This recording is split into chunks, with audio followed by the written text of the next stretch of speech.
यहाँ पर बहुत सारे इंपॉर्टेंट प्रश्न रहेंगे। आज हम 25 प्रश्नों को यहाँ पर देखेंगे। तो आइए शुरू करते हैं। सबसे पहला प्रश्न दिया है, तृतीय बौद्ध संगीति कब हुई थी? तृतीय बौद्ध संगीति कब हुई थी? 483 ईसा पूर्व, 383 ईसा पूर्व, 247 ईसा पूर्व या 50 ईस्वी में? तो तृतीय बौद्ध संगीति हुई थी 243 ईसा पूर्व में। किसके शासनकाल में? तो अशोक के शासनकाल में तीसरी बौद्ध संगीति हुई थी। कहाँ हुई थी?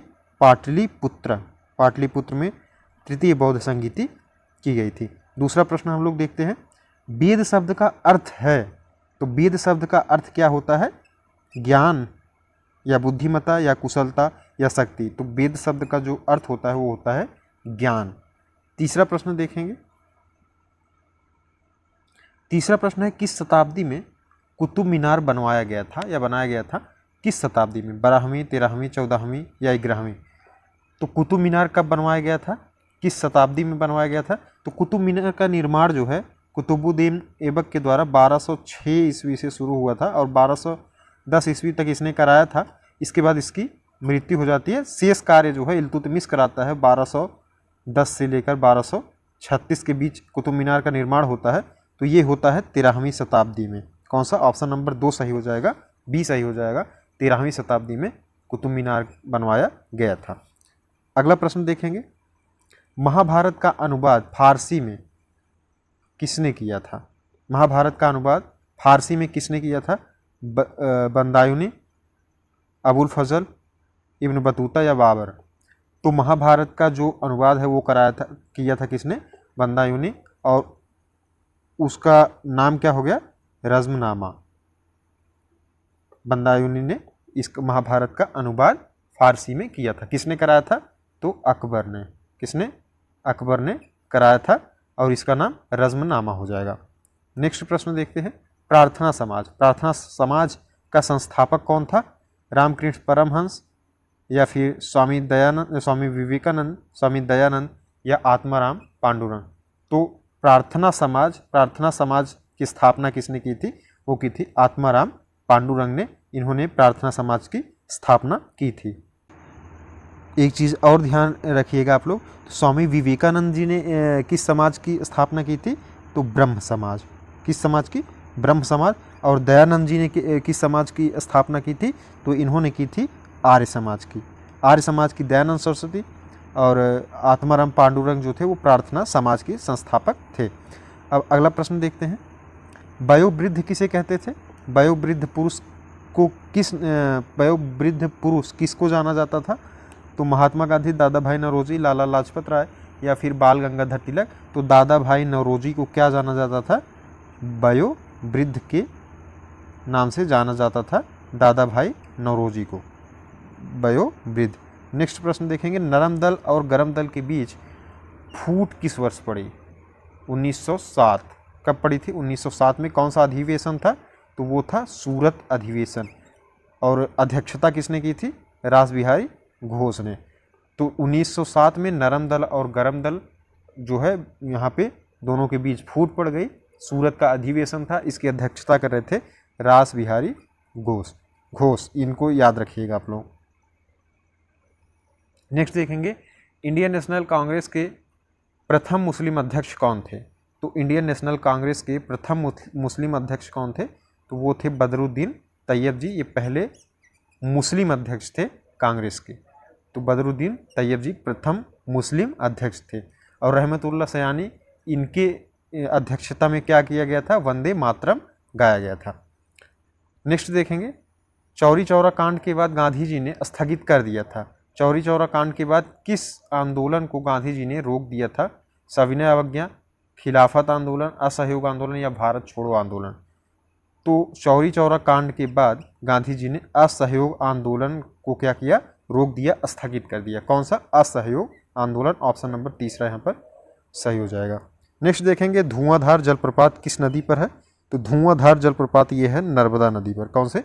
नर्मदा नदी पर धुआंधार जलप्रपात स्थित है।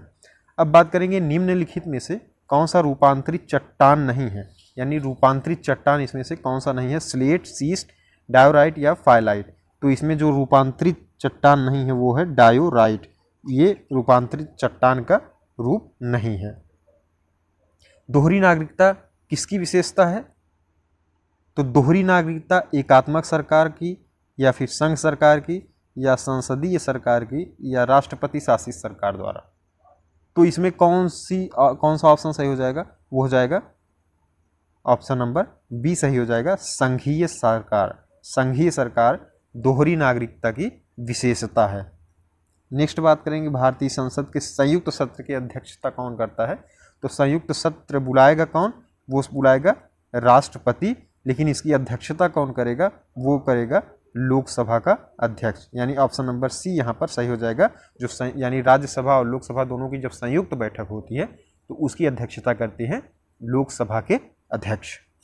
नेक्स्ट प्रश्न देखेंगे, उच्चतम न्यायालय में मुख्य न्यायाधीशों की संख्या उच्चतम न्यायालय में न्यायाधीशों की संख्या मुख्य न्यायाधीश को छोड़कर कितनी होती है? तो उच्चतम न्यायालय में 33 न्यायाधीश होते हैं प्लस एक मुख्य न्यायाधीश होता है, मतलब 34 न्यायाधीश पूरे होते हैं, जिनमें अगर हम मुख्य न्यायाधीश को छोड़ दें तो 33 न्यायाधीश क्या हैं? उच्चतम न्यायालय में होते हैं।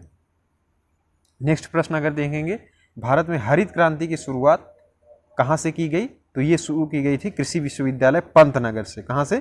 कृषि विश्वविद्यालय पंतनगर से शुरू की गई थी भारत में हरित क्रांति। नेक्स्ट प्रश्न की बात करेंगे, मेक इन इंडिया कार्यक्रम आरंभ किया गया था। कब किया गया था मेक इन इंडिया कार्यक्रम?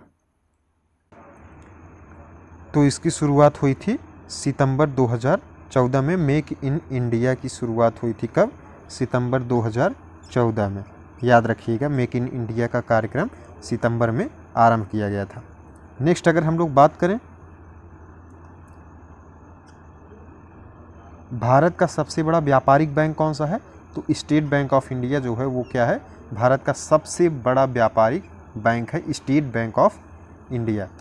नेक्स्ट बात करेंगे, वर्गीज कुरियन किससे संबंधित है? नीली क्रांति, पीली क्रांति, श्वेत क्रांति या फिर हरित क्रांति? तो वर्गीज कुरियन है श्वेत क्रांति से। श्वेत क्रांति किससे संबंधित है? दुग्ध उत्पादन से। हरित क्रांति किससे है? खाद्यान्न से। किससे? खाद्यान्न से। याद रखें, पीली क्रांति किससे है? तिलहन से। किससे? तिलहन से पीली क्रांति है। नेक्स्ट प्रश्न हम लोग देखेंगे, भारत में महारत्न कंपनियों की संख्या कितनी है? तो भारत में महारत्न कंपनियों की संख्या है 10। कितनी? 10। और नवरत्न कंपनी कितनी है? नवरत्न कंपनियों की संख्या वो है 14। महारत्न कंपनियों की संख्या 10 है और नवरत्न कंपनियों की संख्या 14 है। बहुत महत्वपूर्ण प्रश्न है ये सब, सारे प्रश्न पूछे जा चुके हैं और आपको याद रखना है। सर्वग्राही रुधिर वर्ग है, यानी सर्वग्राही रुधिर वर्ग कौन सा है? ए वर्ग या बी वर्ग या ए बी वर्ग या फिर ओ वर्ग? तो इसमें कौन सा ऑप्शन सही हो जाएगा? ए बी वर्ग। ये सर्वग्राही रुधिर वर्ग है, जबकि ओ क्या है? ये सर्वदाता है। कौन सा? सर्वदाता। ये सर्वदाता रुधिर वर्ग है। ए बी जो है वो सर्वग्राही रुधिर वर्ग है। नेक्स्ट प्रश्न की बात करें, आरबीसी का कब्रिस्तान किसे कहते हैं? तो आरबीसी का कब्रिस्तान कहते हैं प्लीहा को। किसको? प्लीहा को क्या कहते हैं? आरबीसी का कब्रिस्तान। नेक्स्ट प्रश्न देखेंगे, कौन सी धातु खनिज भारत में नहीं पाई जाती? सोना, प्लेटिनम, अभ्रक, तांबा। तो सोना, अभ्रक और तांबा ये भारत में पाए जाते हैं, लेकिन प्लेटिनम जो है वो भारत में नहीं पाया जाता। तो ये वाला ऑप्शन सही हो जाएगा, प्लेटिनम जो है वो भारत में नहीं पाया जाता। नेक्स्ट प्रश्न की बात करें, अंतर्राष्ट्रीय श्रम संगठन यानी इंटरनेशनल लेबर ऑर्गेनाइजेशन कहाँ पर है? तो लेबर ऑर्गेनाइजेशन कहाँ है? जिनेवा। आप इसको याद रख सकते हैं। आपको क्या करना है? जीने के लिए क्या करना होगा? श्रम करना होगा, यानी श्रम संगठन जिनेवा में है। जिनेवा जो है श्रम संगठन, यहाँ पे श्रम संगठन का मुख्यालय है। तो ये महत्वपूर्ण प्रश्न थे, आप लोग देखे होंगे। नेक्स्ट हम कल दूसरा इम्पॉर्टेंट प्रश्न लेकर आएंगे जो प्रैक्टिस के रूप में रहेगा। आप लोगों की तैयारी जो है मजबूत हो जाएगी। इसके लिए क्या करेंगे, आप चैनल को सब्सक्राइब करना मत भूलिए। चैनल को सब्सक्राइब कर लेंगे तो वीडियो का नोटिफिकेशन आपको मिल जाएगा। बहुत बहुत धन्यवाद दोस्तों।